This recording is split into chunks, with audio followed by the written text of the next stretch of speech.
اسی گھومنے کی وجہ سے سورج ڈوبتا طلوع ہوتا ہے، اسی حرکت کی مقدار کا نام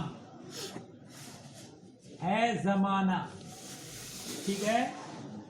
کہیں سے حرکت تو ان کے مذہب میں حرکت کی کوئی بدایت، اس حرکت کی کوئی بدایت و نہایت نہیں. ان لوگوں کے مذہب میں یہ لوگ آسمان اور زمان وغیرہ کو مانتے ہیں قدیم بالزمان، جس کے زمانے کی پر کوئی عدم سابق نہ ہو. لیکن عقید مذہب اسلام میں یہ غلط ہے، باطل ہے. تو کہیں سے بھی زمانے کی کہیں سے بھی فلک اعظم کی حرکت کی ابتدا فرض کرو، کہیں بھی انتہا فرض کرو، تو ابتدا اور انتہا کے درمیان کچھ وقت ہے نا، مگر وقت یہاں کہیں گے تو مصادرت علی المطلوب ہو جائے گا، توقف شیلا نفسی لازم آئے گا. اس لیے وقت بھی نہیں کہیں گے، ہے نا، کہ اخذ و ترک، یعنی حرکت شروع کرنے اور حرکت کے ختم کرنے کے درمیان ایک امتداد ہے، کہ اس امتداد کے اندر فلک کی اتنی حرکت ہو سکتی ہے. اسی امتداد کا نام ہے زمانہ. اسی امتداد کا نام ہے مثلا آسمان کی حرکت فرض کیا کہ یہاں سے ایک نقطہ فرض کر لیا آسمان میں، ورنہ تو حرکت دوریہ میں کوئی بدایت و نہایت ہوتی ہی نہیں ہے. بات سمجھ آئی؟ ہاں. کہاں گئے وہ محیط و مرکز میں فرق مشکل رہے نہ فاصل خطوط واصل، ہے نا. محیط کی چال سے تو پوچھو کدھر سے آئے کدھر گئے تھے. محیط میں کدھر سے آئے کدھر گئے کچھ پتا نہیں، کیونکہ ہر طرف ایک ہی ہے نہیں. اور اس کے بعد کیا ہے، عجیب چکر میں دائرے تھے. چلو تو خیر، یہاں یہ ہے کہ ایک نقطہ کہیں بھی فرض کر لو، تو وہ نقطہ جب آسمان چل رہا ہے سورج کو لے کر کے، تو ایک نقطہ کہیں بھی فرض کر لیا تو وہ نقطہ ایسے کر کے یہاں، ٹھیک ہے نا، الٹا ہو گیا، مشرق سے مغرب کی طرف چلتا ہے فلک اعظم. یہاں سے فرض کیا تو ایسے کر کے یہاں چلا، ٹھیک ہے. اس نقطہ کے یہاں حرکت شروع کرنے اور یہاں حرکت ختم کرنے کے درمیان ایک امتداد ہے، کہ اس امتداد میں یہ نقطہ یہاں سے یہاں چلا آیا، اسی امتداد کا نام ہے زمانہ. حاصل کلام یہ ہے. ٹھیک ہے. اب اس کو سمجھانا ہے. فصل ہے زمانے کے بیان میں. جب ہم نے فرض کی ایک حرکت جو واقع ہو کسی مسافت میں، مسافت جس میں حرکت واقع ہوتی ہے، ٹھیک ہے نا. ایک ہے متحرک، ایک ہے اس کی حرکت، اور ایک ہے محرک، اور ایک ہے مسافت. ٹھیک ہے. متحرک جو چل رہا ہے، محرک اس کے اندر جو قوت اس کو حرکت دے رہی ہے، اور حرکت اس جسم کا کے لیے جو بالقوہ تھا اس کا بالفعل ہو جانا.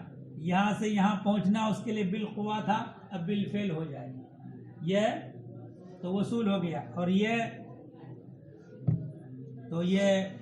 بس حرکت ابھی اسی کو سمجھو. اور جس میں یہ حرکت واقع ہے، یہ جو ہے ریلوے لائن کی پٹری ہے، وہ ہے مسافت. ٹھیک ہے نا. تو ہم نے حرکت فرض کی ایک مسافت میں، اور سرعت کی ایک مقدار میں. سرعت کی ایک مقدار ہے،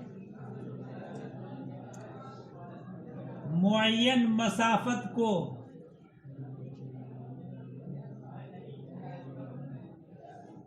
کوئی جسم حرکت کر کے طے کرے، ٹھیک ہے، اور یہاں سے وہاں تک پہنچ جائے تو یہاں سے وہاں تک پہنچنے کے درمیان ایک امتداد ہوگا، ایک دوسرا متحرک ہو کہ اسی مسافت پر وہ حرکت کرے مگر وہاں پہنچ جائے اس سے پہلے ہی، وہاں پہنچ جائے اس سے پہلے، تو یہ والا اس والے سے سریع ہے کہ نہیں؟ کھوپڑا دماغ بتا دے گا، یہ والا جو ہے اس سے سریع ہے کہ اتنی مسافت کو اس سے زیادہ وقت میں گویا کہ وہ طے کر رہا ہے، اور یہ اتنی مسافت کو اس سے کم وقت میں طے کرتا ہے، ٹھیک ہے؟ تو سرعت کی ایک مقدار ہوتی ہے، کوئی بھی ایک مقدار، بعض ٹرین 1 گھنٹہ میں 90 کلومیٹر، بعض ٹرین 1 گھنٹہ میں 85 کلومیٹر، پیسنجر ٹرین 1 گھنٹہ میں 30 سے 35 کلومیٹر ہے نا؟ تو سرعت کی ایک مقدار، پھر سے دیکھو کہ ہم نے فرض کی ایک حرکت جو واقع ہو ایک مسافت میں سرعت کی ایک مقدار میں، اگر جو ترجمہ بتا دیا تھا وہ بھی یاد کر لو تو بھی کام ہو جائے گا، بات سمجھائی؟ ہاں، کہ بعد میں تھوڑا بہت سمجھ میں آ جائے گا۔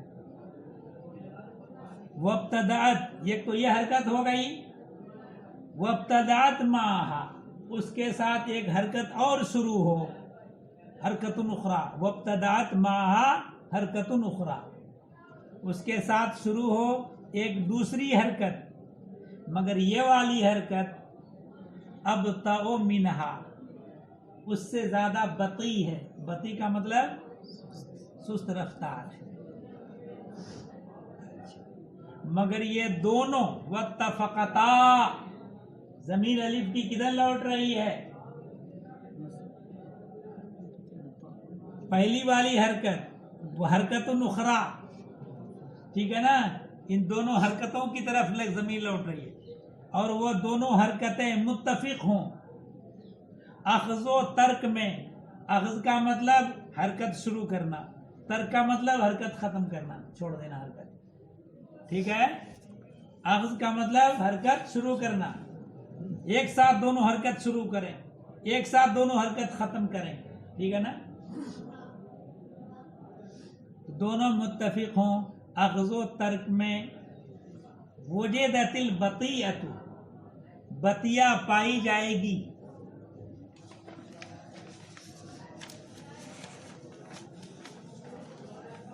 قاطعۃ لمسافۃ، طے کرنے والی ایک مسافت کو، بطیہ پائی جائے گی کہ اس نے ایک مسافت طے کی، کتنی طے کی؟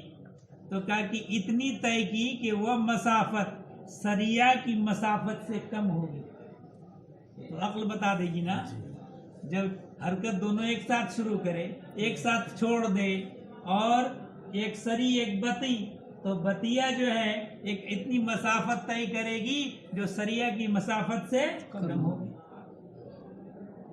ٹھیک ہے؟ وَالسَّرِيعَةُ، اور سریع، اس کا عطف ہے بطیہ پر، اور سریع پائی گئی، طے کرنے والی، سریع پائی جائے گی طے کرنے والی ایک مسافت کو جو مسافت کی اس سے زیادہ ہے، کس سے زیادہ ہے؟ بطیہ کی مسافت سے زیادہ،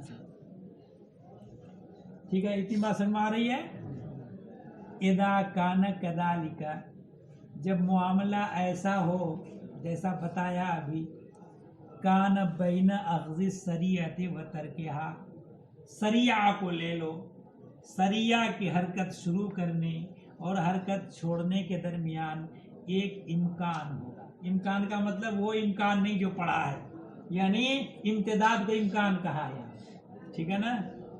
ایک امتداد ہوگا کہ کیسا امکان، کیسا امتداد؟ کہ یسع قطع مسافت معینۃ لسرعت معینۃ، کہ وہ ایسا امکان، ایسا امتداد جو وسعت رکھتا ہے، ایسا امتداد جو وسعت رکھتا ہے کس بات کی کہ معین مسافت کو طے کرنے کی. کس کے ذریعے؟ معین سرعت کے ذریعے. دونوں کے درمیان سریعہ کی حرکت شروع کرنے اور حرکت ختم کرنے کے درمیان ایک امتداد ہے. اس امتداد میں اتنی وسعت ہے کہ سریعہ حرکت شروع کرنے اور حرکت ختم کرنے کے درمیان ایک مسافت کو طے کر لیں. ٹھیک ہے نا؟ کہ اس امکان و امتداد میں وسعت ہے، وہ امتداد وسعت رکھتا ہے کہ ایک مسافت کو طے کیا جا سکے ایک معین سرعت کے ذریعے، اور اس سے کم کو طے کیا جا سکے، یعنی اس سے کم مسافت کو طے کیا جا سکے ایک معین وطو کے ذریعے سے. معین سرعت کے ذریعے سے اتنی مسافت کو طے کیا جا سکے اور معین وطو کے ذریعے اس سے کم مسافت کو طے کیا جا سکے. ٹھیک ہے؟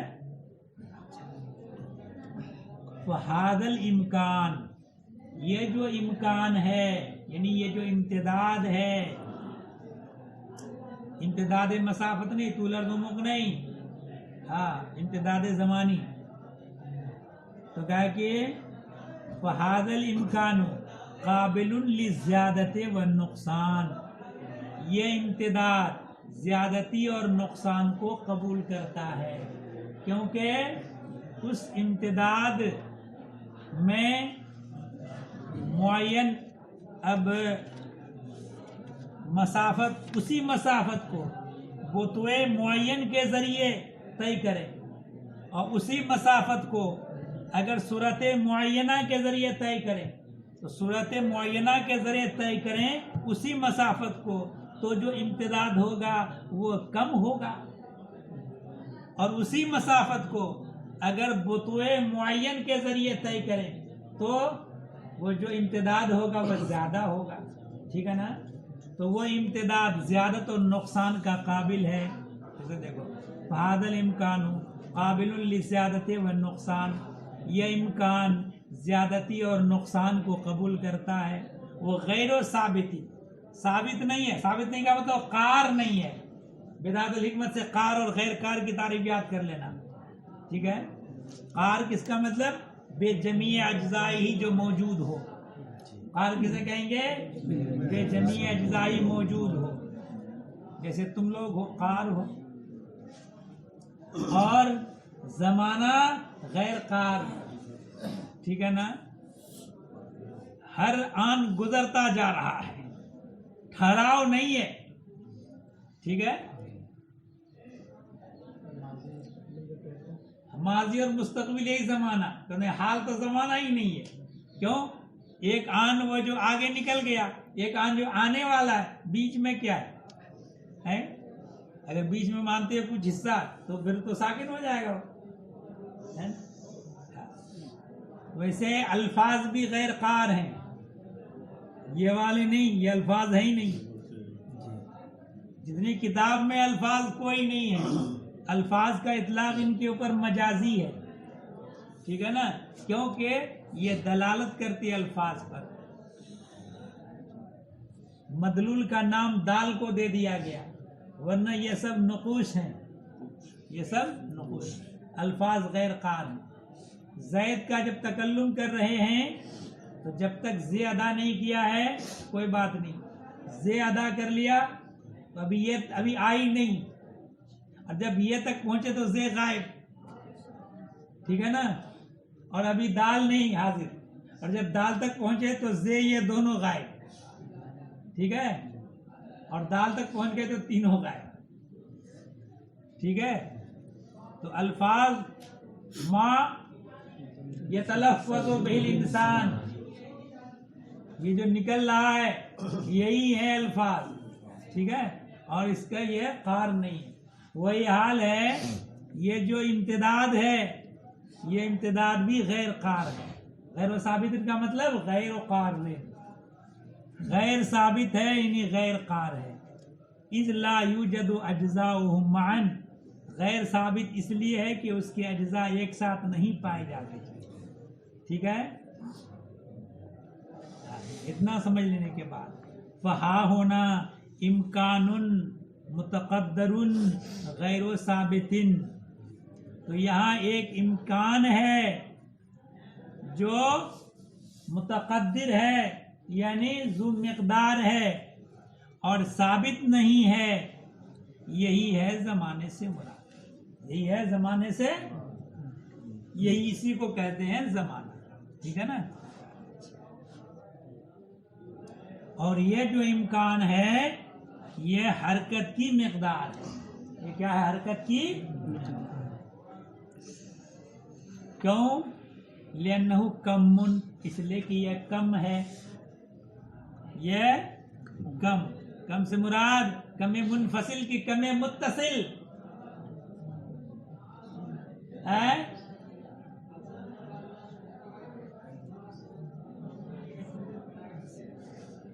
اب بتاؤ کم متصل ہے کہ کم منفصل ہے؟ کم متصل ہے، کم منفصل صرف اعداد ہیں. ٹھیک ہے نا. خط، سطح، جسم تعلیمی اور زمان، یہ کیا ہے؟ کم متصل ہے نا. تو یہ ہے کم. ولا یخلو اما یکون مقدارا لہیئۃ قارۃ، جب یہ کم ہے تو اب کیا دیکھو ثابت کرنا ہے کہ یہ ثابت نہیں ہے.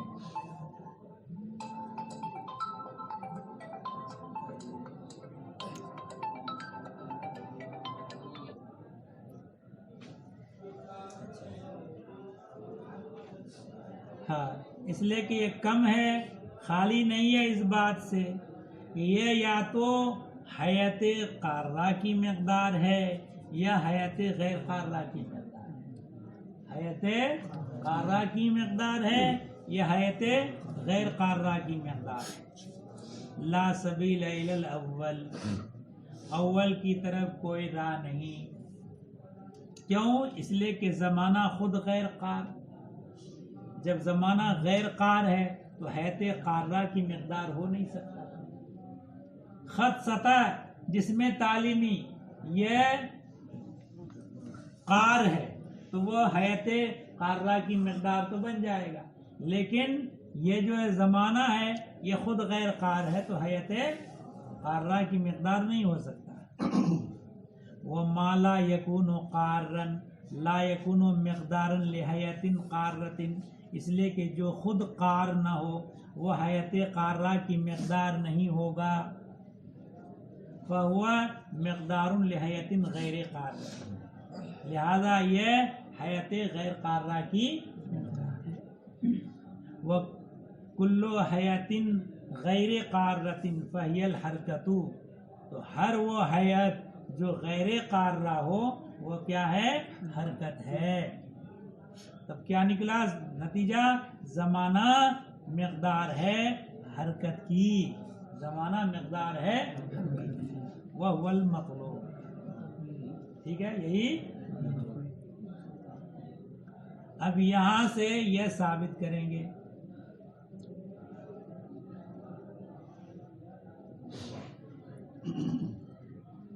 تقدم زمانی اور تاخر زمانی پڑھا ہے. تقدم و تاخر پڑھا ہے؟ بیٹا تو لکھ مت نکال.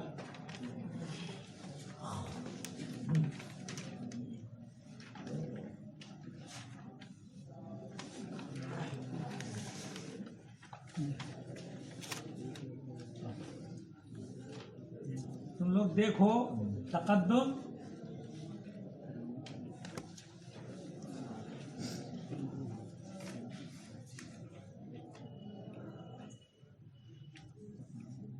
زمانی نکلا.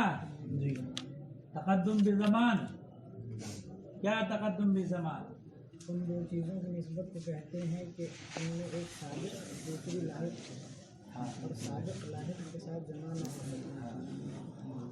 ٹھیک ہے. ایسی دو چیزوں کے درمیان کی نسبت کہ ان میں سے ایک سابق اور دوسری لاحق، ایک پہلے دوسری بعد میں، اور جو لاحق ہو وہ سابق کے ساتھ جمع نہ ہو سکے. ٹھیک ہے، یہ کیا ہے؟ تقدم. ٹھیک ہے، اتنا سمجھ لینے کے بعد زمانے کے لیے کوئی بدایت نہیں، یعنی ان کا کہنا یہ ہے کہ زمانہ حادث بالزمان نہیں ہے. زمانہ حادث بالزمان نہیں ہے. حادث بالزمان اس کو کہتے ہیں جس کے وجود پر عدم سابق ہو، جس کے وجود پر عدم سابق ہو، جس کے وجود پر عدم متقدم ہو. ٹھیک ہے، اس کو کہتے ہیں کیا؟ حادث بالزمان. ان لوگوں کا مذہب یہ ہے غلط اسلام کے نقطۂ نظر سے، بلکہ معذلہ کفری ہے. اور ان لوگوں کا مذہب کہ زمانہ حادث بالزمان نہیں ہے، اس لیے کہ زمانے کے حادث بالزمان جو ہوتا ہے اس کے وجود کی بدایت ہوتی ہے کہ اس بدایت سے پہلے اس کا عدم ہوتا ہے. جہاں سے وہ شروع ہوا ہے وجود، اس سے پہلے اس کا عدم ہوتا ہے. اور زمانے کے یہ لوگ یہ کہتے ہیں کہ زمانے کے وجود کے لیے کوئی بدایت نہیں، یعنی اس سے پہلے اس کا عدم رہا ہو ایسا نہیں ہے. زمانے کے وجود کی کوئی بدایت نہیں اور زمانے کے وجود کی کوئی نہایت نہیں، کہیں جا کر کے ختم ہو جائے ایسا نہیں. ٹھیک ہے، یہ دعویٰ ہو گیا. اب دلیل دیکھو. وہ نقول ایضاً، نیز ہم یہ بھی کہتے ہیں، ان کا قول کہ ان زمان لا بدایت لہو، زمانے کی کوئی بدایت نہیں، ولا نہایت لہو، اس کے لیے کوئی نہایت نہیں، لِأَنَّهُ لَوْ كَانَ لَهُ بِدَایَةٌ، اس لیے کہ اگر اس کے لیے بدایت ہو، لَكَانَ عَدَمُهُ قَبْلَ وُجُودِهِ، تو اس کا عدم ہوگا اس کے وجود سے پہلے، اس کا عدم ہوگا اس کے وجود سے پہلے. اس کے وجود پر جو عدم متقدم ہوگا وہ تقدم کون سا ہوگا؟ زمانی. کون سا تقدم ہوگا؟ زمانی. تقدم زمانی کس کو کہتے ہیں؟ ابھی پڑھا تم نے. ٹھیک ہے، پھر سے دیکھو. لِأَنَّهُ لَوْ كَانَ لَهُ بِدَایَةٌ، اس لیے کہ اگر بدایت ہو، لَكَانَ عَدَمُهُ عَلَى قبل وجودِهِ، تو اس کا عدم ہوگا اس کے وجود سے پہلے. قبلیتاً، ایسی قبلیت جو بعدیت کے ساتھ جمع نہ ہو سکے، ایسی قبلیت جو بعدیت کے ساتھ جمع نہ ہو سکے، جو کہ تقدم زمانی ہے. تو ایسی قبلیت جو بعدیت کے ساتھ جمع نہ ہو سکے، اور ہر وہ قبلیت جو بعدیت کے ساتھ جمع نہ ہو سکے وہ زمانی. ہر وہ قبلیت جو بعدیت کے ساتھ جمع نہ ہو سکے وہ کیا ہے؟ زمانی. تو قبلیت کون سی ہوئی؟ زمانی. تو قبلیت زمانی کب ہوگی؟ جب اس سے پہلے زمانہ ہوگا. تو کیا ہو گیا کہ زمانے سے پہلے زمانہ. فَيَكُونُ قَبْلَ الزَّمَانِ زَمَانٌ، تو لازم آئے گا، تو ہو جائے گا زمانے سے پہلے زمانہ. اور ہم نے فرض مفروض کے خلاف ہم نے فرض کیا تھا کہ اس سے پہلے زمانہ ہے ہی نہیں، یہ لازم ہے اس سے پہلے زمانہ. وَلَوْ كَانَ لَهُ نِهَایَةٌ، اگر اس کے لیے نہایت ہو، لَكَانَ عَدَمُهُ بَعْدَ وُجُودِهِ، تو اس کا عدم ہوگا اس کے وجود کے بعد، وجود کے بعد اس کا عدم ہوگا. اور کیسی بعدیت؟ ایسی بعدیت جو قبلیت کے ساتھ نہ پائی جا سکے. ایسی بعدیت جو قبلیت کے ساتھ، یعنی تاخر زمانی، ایسی بعدیت جو قبلیت کے ساتھ نہ پائی جائے. جو ایسی بعدیت جو قبلیت کے ساتھ نہ پائی جائے وہ کیا ہوگی؟ زمانی. فتکون زمانیتاً، تو ہو جائے گی زمانی. فیکون بعد الزمان زمان، تو لازم آئے گا کہ زمانے کے بعد زمانہ ہو، اور یہ خلاف مفروض ہم نے فرض کیا تھا، اس کے بعد زمانہ ہی نہیں، اور لازم آیا اس کے بعد زمانہ. ٹھیک ہے.